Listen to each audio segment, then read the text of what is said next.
In the history of the NBA, only one team has ever won 73 games in a single season. Only one team has ever beaten the record set by Michael Jordan's 1996 Bulls. That team also had the reigning unanimous MVP, the best shooting backcourt basketball has ever seen, and a bench so deep that their sixth man might have started for half the season. They were up 3-1 in the NBA Finals, with a chance to cap off the greatest season in league history. They lost. This is the story of the 73-9 Golden State Warriors and how the greatest regular season team of all time became the answer to a trivia question nobody wants to be part of. The story doesn't start in 2016. It starts years earlier, with a front office quietly building something special while nobody was paying attention. Stephen Curry, a skinny guard out of Davidson, fell to the 7th pick in 2009 because scouts worried about his frame and his ankles. Klay Thompson joined him 2 years later, giving Golden State a shooting backcourt that would eventually be nicknamed the Splash Brothers. Draymond Green arrived in 2012 as a second-round afterthought, and within a few years he'd become the engine of the whole operation, a defensive Swiss Army knife who could guard all 5 positions and run the offense from the elbow. Then in 2014, the front office brought in Steve Kerr to coach the team, and everything clicked into place. By 2015, the Warriors already had a championship, beating LeBron James and a shorthanded Cavaliers team in 6 games. But the 2015-16 season was on another level entirely. Golden State started the year 24-0, the best start in league history, and never let up. Curry was unguardable, redefining what a jump shot could look like from 30 feet out. They do have a timeout. Decide not to use it. Curry, way downtown. Bang! Bang! Oh, what a shot from Curry! With 0.6 of a second remaining. And he became the first unanimous MVP in NBA history. By the time the regular season ended, the Warriors had 73 wins, one more than Jordan's Bulls had managed 2 decades earlier. They led the league in offensive rating by a wide margin, and their bench, led by Andre Iguodala, the reigning Finals MVP, was deep enough to bury most opponents by the start of the fourth quarter. On paper, they weren't just good, they were historically untouchable. The playoffs started the way the season had.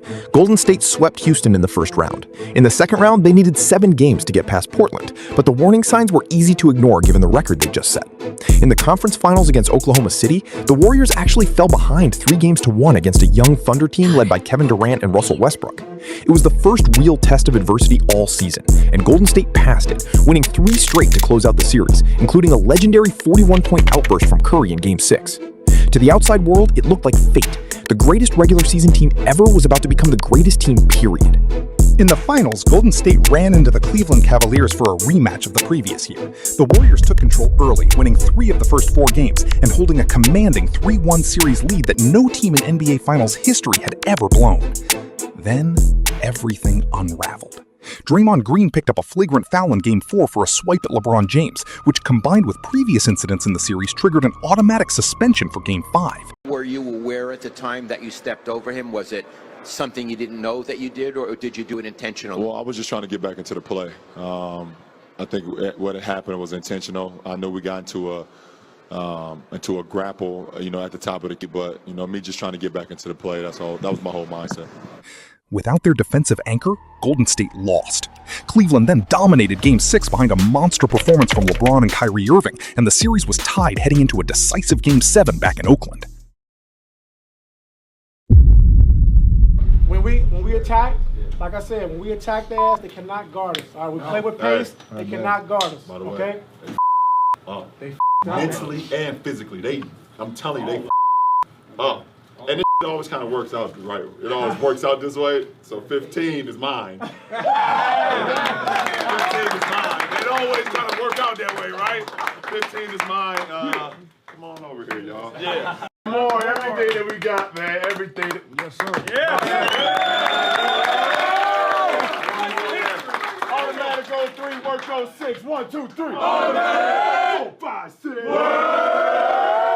Game 7 of the 2016 Finals is remembered as one of the greatest ever played. Neither team could pull away. Golden State led at the half, Cleveland clawed back in the third, and by the fourth quarter, it was a possession-by-possession dogfight in front of a stunned Oakland crowd who had spent all season watching their team win by 20. With 4 minutes left in the game tied, the two teams traded misses, turnovers, and empty trips down the floor, the tension building with every dead ball timeout. Then, with under a minute remaining, LeBron James chased down Andre Iguodala from behind on a fast break and blocked his layup at the rim. Iguodala to Curry, back to Iguodala, up for the layup. Oh, blocked by James. LeBron James with the rejection. Moments later, Kyrie Irving hit a deep contested 3 over Curry that put Cleveland ahead for good. Irving and Curry, one-on-one. Irving puts it up. It's good. Kyrie Irving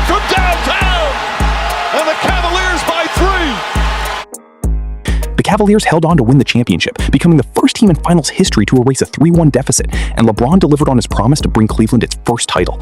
The 73-9 Warriors, the winningest regular season team of all time, finished their year as runners-up. Yes, Steph, Dave Lewis, KCBS San Francisco. Fourth quarter, I know, a tough time for you. What did they do to make things so difficult for you to score down the stretch? I mean, a lot of it was kind of myself kind of leading the charge and settling too much. At home in the fourth quarter, felt like we could go for that dagger punch, and didn't really put any pressure on the defense getting to the paint and trying to force the issue that way, and really just kind of settled too much. The loss changed the direction of the franchise, and arguably the league.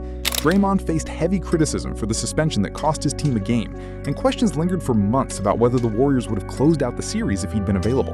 But the bigger shockwave came that summer. Kevin Durant, the very player Golden State had just battled in the conference finals, chose to sign with the Warriors as a free agent, joining forces with the team that had just blown a 3-1 lead rather than beating them. It was one of the most controversial free agency decisions in league history, and it worked. The newly formed super team went on to win 2 of the next 3 championships, cementing a new era of Golden State dominance. But no amount of future success erased what happened in 2016. The 73-9 Warriors remain a cautionary tale about the difference between the best regular season team ever assembled and the best team when it actually mattered. A reminder that in the NBA, banners aren't handed out in April. They're earned in June.